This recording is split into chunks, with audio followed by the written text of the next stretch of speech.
here for the arteries. Remember, the arteries are supplying, so this is going to be going out. So as we exit from the left ventricle, the blood is going to move into the aortic arch. Right? From the aortic arch here on the cat, you see two major branches. You have the brachiocephalic branch and the left subclavian artery. Right? In humans, please keep in mind that there is a third branch here, the left common carotid. Right? So on the cat, if we continue to follow the brachiocephalic trunk, you'll see that there are three branches here coming off of that brachiocephalic trunk behind the vein here. And going from left to right, you're going to have your left common carotid.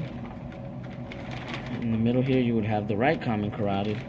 And then finally, the third and final branch here, all the way to the right side, is your right subclavian artery. Right? Now, if we follow that right subclavian out beyond the rib cage, it becomes the right axillary, which is not visible here, and then the right brachial as it moves into the brachium. Right? So just be aware of that. As we follow the left subclavian out, you see the left subclavian going beyond the rib cage here, becoming the axillary, right? And that eventually supplies the brachial artery, moving to the brachium. So those were the major arteries in the cat that we're going to focus on. As we make our way back, now we're draining these regions. You have your brachial vein. And again, that brachial vein, as it moves out of the brachial region into the axillary region, becomes the axillary vein. As it comes back into the rib cage, the subclavian vein, very brief segment here. Then that drains into the brachiocephalic vein. And notice the Y-shaped structure here. Right, those are the two brachiocephalic veins. They merge together to form the superior vena cava. Right? And then that superior vena cava, of course, drains into the right atrium.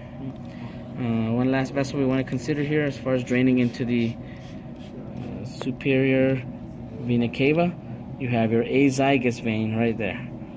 So the azygous is going to drain these intercostals, and then the azygous drains into that superior vena cava as it's draining into the right atrium. Right? And then, of course, on the left side here, you see where that aortic arch becomes the thoracic aorta. Right? The aorta then continues to descend beyond the diaphragm into the abdominal cavity. So here now you see the abdominal aorta. Right? The first two main branches that we want to consider here off of the abdominal aorta, the celiac trunk and the superior mesenteric. Right? Remember, the celiac trunk is going to give rise to the hepatic artery supplying the liver, left gastric that supplies part of the stomach, and the splenic that supplies the spleen. Right? From there you have your superior mesenteric, which is going to supply the mesenteric arteries that are moving to the small intestine and that supply the ascending and transverse colons. Right? Let's go there. Continuing on down, the next major branch that we want to consider is the renal artery that is supplying the kidneys. Right?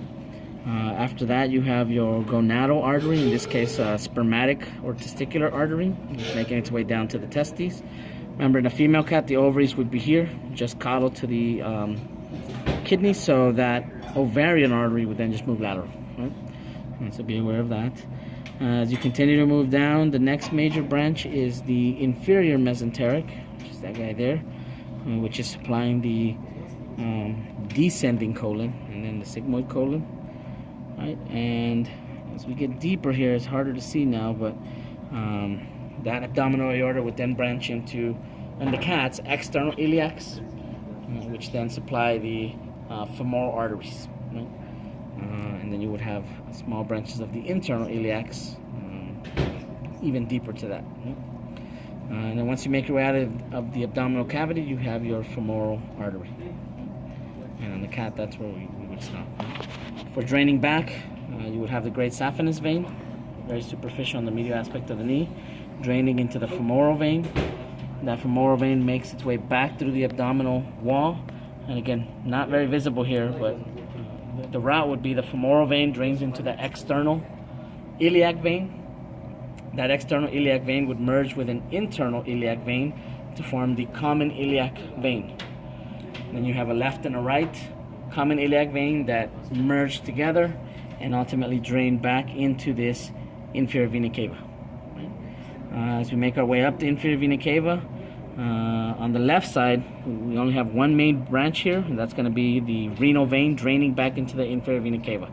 Keep in mind that on the left side, the gonadal vein would drain right into that left renal, right? Whereas on the right you would have a gonadal vein draining into the inferior vena cava, right?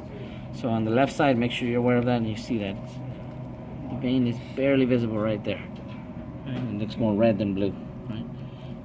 But you can see that it's clearly going into that renal vein, right? And on your way back up, those really are the only main branches, right?